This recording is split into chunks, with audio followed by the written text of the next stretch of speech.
Hi guys, welcome to the Pakistani family entertainment. तो कैसे हैं आप? मेरा नाम और मेरा नाम वजात है। माता सती का घड़ा भर चुका है क्योंकि उन्होंने भाई पहले ओम नमः शिवाय बोला और फिर उसके बाद उन्होंने जब मटका भरा तो अब आगे देखते आगे होता है क्या। तो स्टार्ट।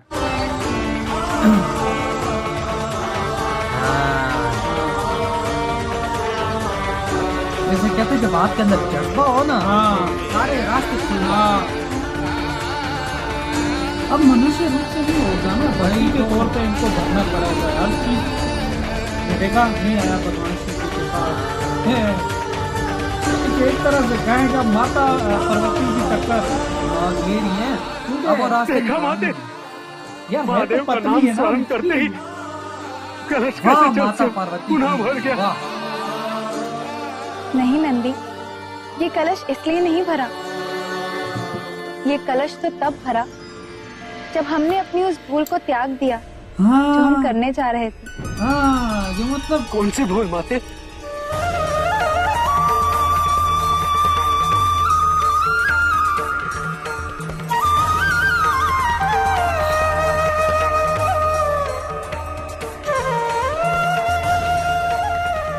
नंदी, हमारी दो भूलों के कारण ये कलश नहीं भर पा रहा था। पहली भूल, हमने सोचा कि शिवलिंग पर अभिषेक क्यों करें जब महादेव यहाँ स्वयं उपस्थित हैं। हम ये भूल गए थे कि महादेव और उनके शिवलिंग में बहुत बड़ा अंतर है। शिवलिंग में महादेव ईश्वरीय रूप में वास करते हैं और हम भक्ति मार्ग से हटकर व्यक्तिगत होकर रूपाकार महादेव पर जल अर्पित करने जा रहे थे। हम भक्ति मर्यादा से भटक गए थे नंदी। यानी कि हर टेस्ट में पास हो रही है माता पार्वती। और हमारी दूसरी भूल ये है कि हमने महादेव की आज्ञा के बिना कैलाश पर जाने का निर्णय लिया। नंदी, मतलब हर हम चीज भूल गए थे कि कैलाश पर तो हमें स्वयं महादेव लेकर आएंगे।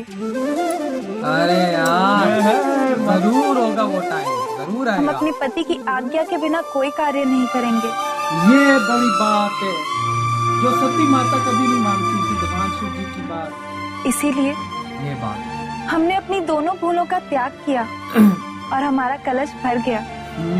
आया। अब हम अपना व्रत पूर्ण करेंगे और माता शिवलिंग पर पार्वती अभिषेक करेंगे है। और तब तक प्रतीक्षा करेंगे जब तक हमारे स्वामी हमें स्वयं लेने नहीं आ जाते। यानी कि उन्होंने दो बार, एक भक्ति से हटके और दूसरा भगवान शिव जी के कहे बगैर हम कैलाश जा रहे थे। माता की ये पीड़ा असह्य है, ये उचित नहीं है। लेकिन नंदी जी माता कब पार्वती तक माता को इस पीड़ा का भाजन बनना पड़ेगा? मान लेंगे कि अब वो हैं। मैं महादेव के कोप से भयभीत न होकर उनसे उत्तर की याचना करूंगा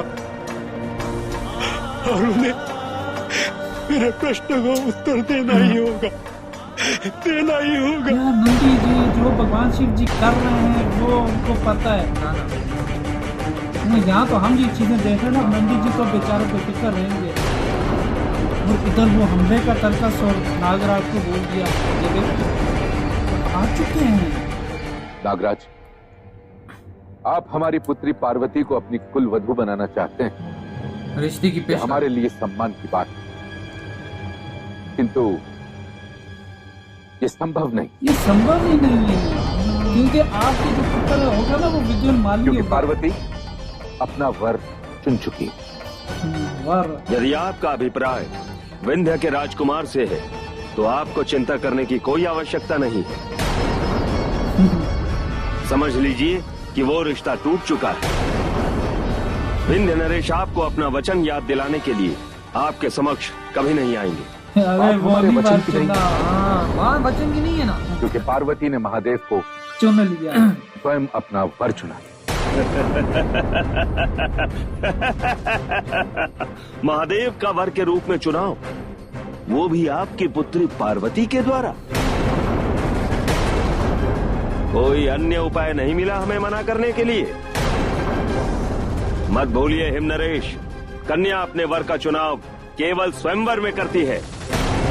ये तो जन्म जन्म से और आपने तो कोई स्वयंवर आयोजित ही नहीं किया। अब नागराज जान पड़ता है कि बेचारा आप जो है हमें ना- नीचा दिखाने का प्रयास कर रहे हैं हिमनरेश।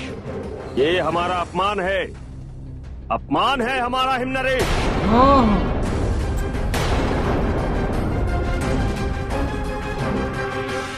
नागराज, अपमान का तो प्रश्न ही नहीं उठता, और उसका अपमान तो कदापि नहीं हो सकता नागराज, जिसे हम अपना मित्र मान चुके। वही ना, मित्र की आड़ में आप विश्वास तर्का करें कि हमने जो कुछ कहा सत्य कहा। बस हिमनरेश बस। आपने हमसे मित्रता केवल दिखावे के लिए की थी, किंतु सत्य तो ये है, हमारे प्रति आपके मन की शत्रुता अभी गई ही नहीं है। अरे ऐसी बात नहीं है यार, वो सच कह रहे हैं। हम अपने उनका अपमान का एक बदला एक लेने शब्द सही है। अपनी सेना सहित आएंगे। लेकिन नागराज ने बोला ना किया तो पीछे उस तर्का दिन सुन आप मारेगा। पार्वती का विवाह हमारे पुत्र के साथ करेंगे, अच्छा, या तो महादेव को जमाता के रूप में दिखाएंगे। ओहो, या तो लड़ाई करो या तो अन्यथा भगवान शिव जी को भाई जमाने की कद्रू के साथ आपको युद्ध करना पड़ेगा। लो भाई, ये तर्कासुर की वजह से ना हर चीज उल्टी उल्टी हो रही है। यार कसम से। कितने युग और बताइए प्रभु, कितने युगों के पश्चात आपके द्वारा माता की परीक्षा का समापन होगा? बताइए कितना टाइम लगेगा प्रभु। मैंने स्वयं अपने नेत्रों से देखा है आंखों से। कि आपने माता के कलश को जल से भरने नहीं दिया, इनको भी और पता माता चल रहा। अविलंब आपका नाम स्मरण करते हुए आपके द्वारा लिए जा रहे परीक्षा का पालन करती रही। और तभी तो वो भरा है कलश। प्रभु ये देखना यार, कदमों में गिर गया। ये नंदी मेरा फेवरेट है यार, यकीन करेगा। प्रभु, एक पुत्र होने के नाते आपसे पूछ रहा हूँ, आप मेरी माता के साथ ऐसा क्यों कर रहे हैं? क्यों उनके मार्ग में बाधा खड़ी कर रहे हैं? बताइए ना प्रभु। यदि ये मेरा हट है तो हट ही से, परंतु आज आपको मेरे प्रश्न का उत्तर देना ही होगा प्रभु, देना ही होगा। आज आपको मेरे प्रश्न का उत्तर देना ही होगा प्रभु, देना ही होगा। आने वाले समय में तुम्हें तुम्हारे प्रत्येक प्रश्न का उत्तर मिलेगा। इनके हाथ समय आ गया है प्रभु, मुझे पूर्ण विश्वास है कि आप माता के बिना कदापि कैलाश नहीं लौटेंगे,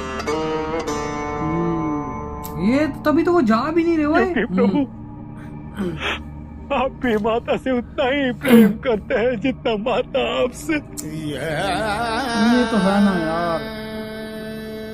प्रभु,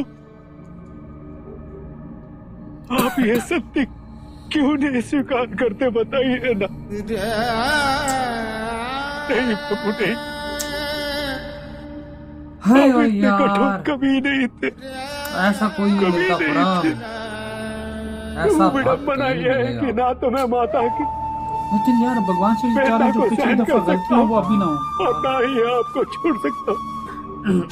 इसलिए इन सारी पीड़ाओं का केवल एक ही अंत है, और वो है मेरी मृत्यु। नहीं यार, मृत्यु क्या भस्म बोल कर दीजिए प्रभु मुझे, वो कह रहे ना भस्म कर दीजिए हम सभी को, और नहीं तो एक साथ माता की जितनी परीक्षा लेनी है उतनी ले लीजिए तेरा मुझे प्रभु। मार दीजिए और जितनी की परीक्षा लेनी है ले लो। आज निर्णय होकर ही रहेगा, हाँ जी, फैसला ओहो। होकर ही रहेगा।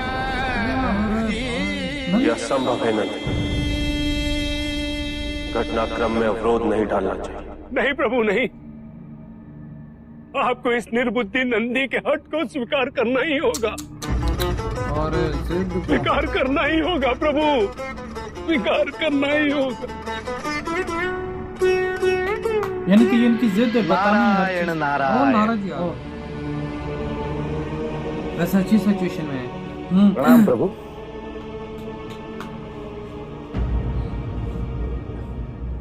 प्रभु, नंदी के आग्रह को मान लीजिए। अपनी माता के लिए इसकी चिंता अनुचित नहीं है। बहुत चिंता है यार। वहां जाकर इसकी सारी भ्रांतियों को विराम मिल जाएगा। हाँ, मतलब नर जी करें वही और गुरु फिर बन माता के आप पार्वती आओ। की इस अवस्था से संबंधित सारे प्रश्न इसके मस्तिष्क में दुविधा उत्पन्न नहीं करेंगे। आपको इस निर्बुद्धि नंदी के हट को स्वीकार करना ही होगा, स्वीकार करना ही होगा प्रभु।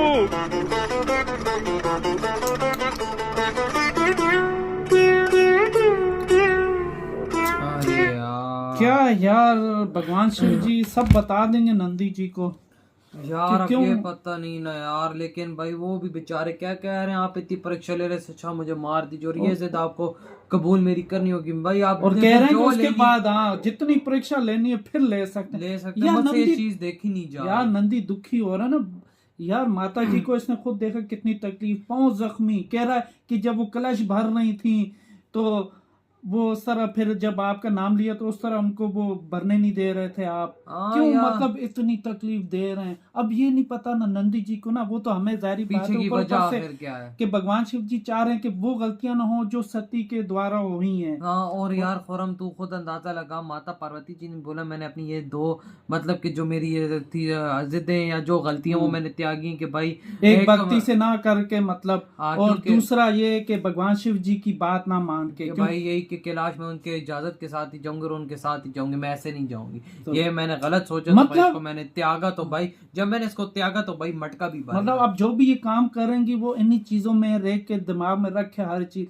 मतलब एक तरह से हम कह सकते हैं कि मनुष्य रूप में जो ये अपनी उसमें ये नहीं कर सकती, जितना हाँ। करेंगी नाकामयाब होंगी। हाँ। अगर जहाँ पे इनको ये चीज याद आ गई ना, चाहे भगवान शिव जी जितना करेंगे ना, तो भगवान शिव जी को एक तरफ से कहेंगे कि वो कामयाब नहीं होने देंगे सही तो। माता और पार्वती और जी। जब माता पार्वती ने मटका भरा और भगवान शिव जी के हाथों में पानी नहीं, अब भगवान शिव जी भी देख के हैरान हो रहे थे कि भाई ये क्या हुआ, मतलब कि पानी मेरे पास नहीं आया। आई थिंक उन्होंने पूरा कर लिया जो हाँ। भाई वो करना चाह रही थी। और एक बात है, उधर से नागराज ने भी मामन जी को हमले का बोल दिया। कहता है या कहता तो कि- भाई या तो भगवान शिव को जमाता के रूप में ला सामने, या तो फिर मैं जंग लड़ूंगा। अब एक बात बताऊं, हम मामन जी भी तो हैं ताकतवर है ना, कोई छोड़ा है छोटे मोटे कोई आम पीछे शख्सियत को- कुआं आगे का खाई है। हाँ, इसके- क्योंकि और भगवान शिव जी भी इनके दामाद हैं एक हाँ, तरह से। बिल्कुल भाई, ये नागराज ही उल्टा फंस रहा है। और तरकासुर जो है ना मरवाने में कोई कमी नहीं छोड़ता ये है तूने किसी सही को भी। बात बोली है। अब आगे देखते होता है क्या, तो बाय। बाय।